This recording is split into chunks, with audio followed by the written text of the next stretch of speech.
This is Hitman 3, an immersive and expansive sandbox shooter centered around stealthy, efficient, and creative assassinations. And these are particles, objects from an object that spawn into the world when something is destroyed. Now, these little guys might seem an insignificant cosmetic detail, but to some speedrunners, these particles are everything.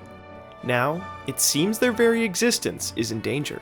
In this video, I'll be explaining why I think particle skips are going to be patched out in the next update, and what this means for the speedrunning and broader community as a whole. But first, what exactly is a particle skip, and how do they work? This is Agent 47, a lab-grown assassin with many otherworldly abilities. Although he can see people through walls and climb up pipes better than your average orangutan, he hasn't exactly figured out how to jump, unless hurdling over something at a specific prompt. By exploiting the fact that particles from some objects act as solid ground beneath 47's feet, you can accomplish some pretty cool tricks. Get over railings with a simple violin toss, or use an explosively boosted briefcase with broken muffins on top to blast yourself through the roof. If you don't mind spending a couple hours of your life just to have one or two successful attempts, you can try a hyper boost with a breaching charge and violin to fly impossibly high. For extra style points, use this method and a sniper to take out your targets like Tupla did here in Atrioc's second contract competition. Since their discovery in Hitman 2, particle skips have been used by speedrunners to break records across a plethora of levels and categories. In my opinion, particle boosts are the example of a perfect glitch. The unintended behavior doesn't negatively impact the casual player, but it can be used by those in the know to whimsical and impressive effect. Furthermore, these boosts take a very particular setup to work. Sure, you could do a muffin skip on this potted plant with a little bit of practice, but only if I tell you this strategy exists first. A casual player would likely never stumble across this tech, and would only notice the intended behavior of making you feel like you're walking over something. The particle system as it currently exists does a great job of making you feel more able to interact with your environment. And small details like this are a big part of what makes Hitman feel so uniquely atmospheric and immersive. So, with the background set, let's talk about the metaphorical asteroid headed towards Hitman speedrunning. In November, I got the chance to participate in the freelancer beta, and let me say, it really blew me away. The game mode felt fresh, fun, and substantial enough that you could really tell IOI went the extra mile. Seriously, as salty as I come across in this video, I have to admit how impressed I am with their work. But on the last night of the beta, something strange happened. I tried to use a muffin to boost over the edge of a rail and I just couldn't. It was like the muffin wasn't even there. And wouldn't you know it, it turns out the freelancer patch of the game had particles turned down to 0. As shown in this video by Jotes, who does a great job providing background and history on these boosts, link in the description below, you can't get any height off these particles at all. My first reaction to this news was denial. Oh, this is obviously just something that got broken during the beta process. Of course they're gonna add particles back.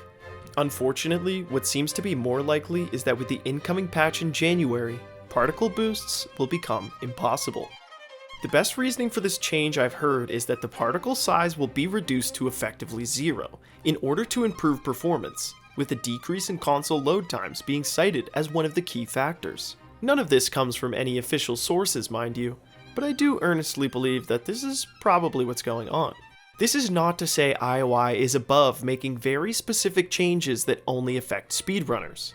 In the October 2022 patch, they fixed a broken frisk point in New York, whereby walking far enough to the right when going past this guard, he wouldn't notice you going by. This frisk had been broken if you walked on the very edge since the level's introduction as a DLC in Hitman 2 over 3 years ago. And again, this was something that 99.9% of the broader player base would never notice or exploit on their own. By making this change in the October patch, IOI invalidated a ton of records that involved the use of this strategy. I personally find changes like this to be kind of frustrating, and I don't really understand the reasoning. If the vast majority of players didn't even know about the bug to begin with, how are they supposed to appreciate the change enough to where it outweighs the negative effect it has on speedrunners? What did IOI really gain by making this change, other than improving how they felt about their own game? Contrast that adjustment with one made in the same patch, where the Molotov was no longer considered an accident kill. When IOI decided that the Molotov would no longer be an accident, many community members, including myself, thought that it was the correct decision. Even though the Molotov had been worked into many different speedrun routes, it was a very recent addition to the game.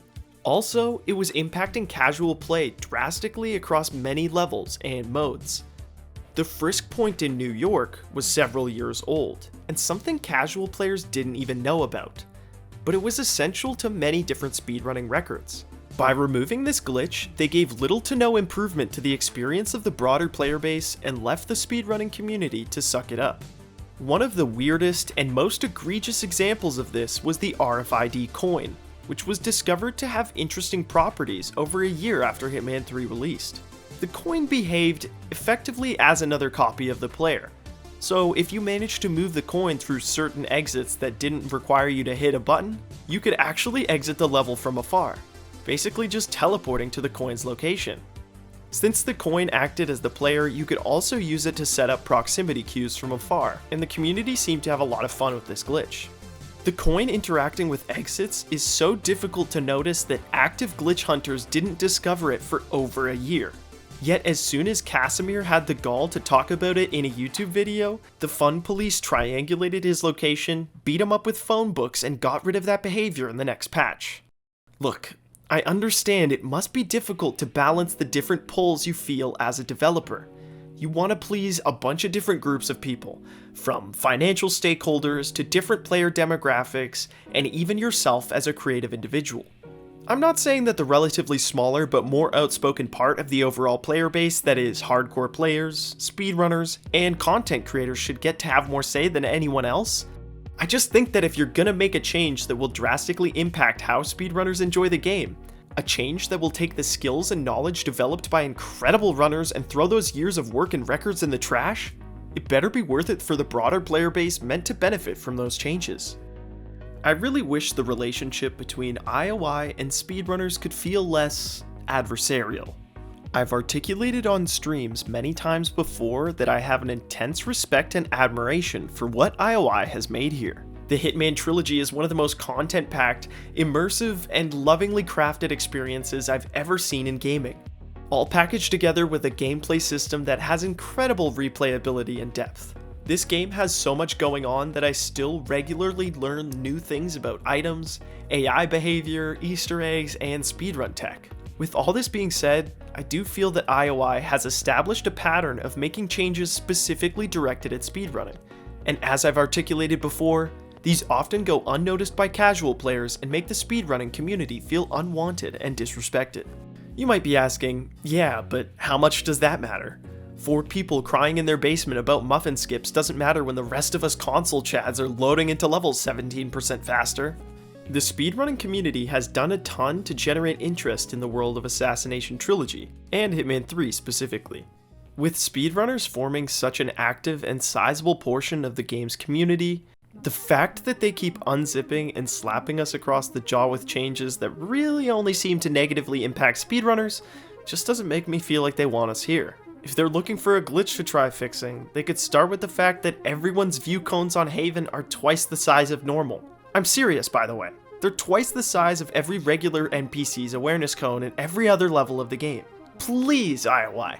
I know somewhere in the Haven files, there's an int, and it's assigned to 2, and I'm begging you to just go back in there and change it to a 1 so we can all enjoy Haven, because I think it's one of the most beautiful maps in the franchise.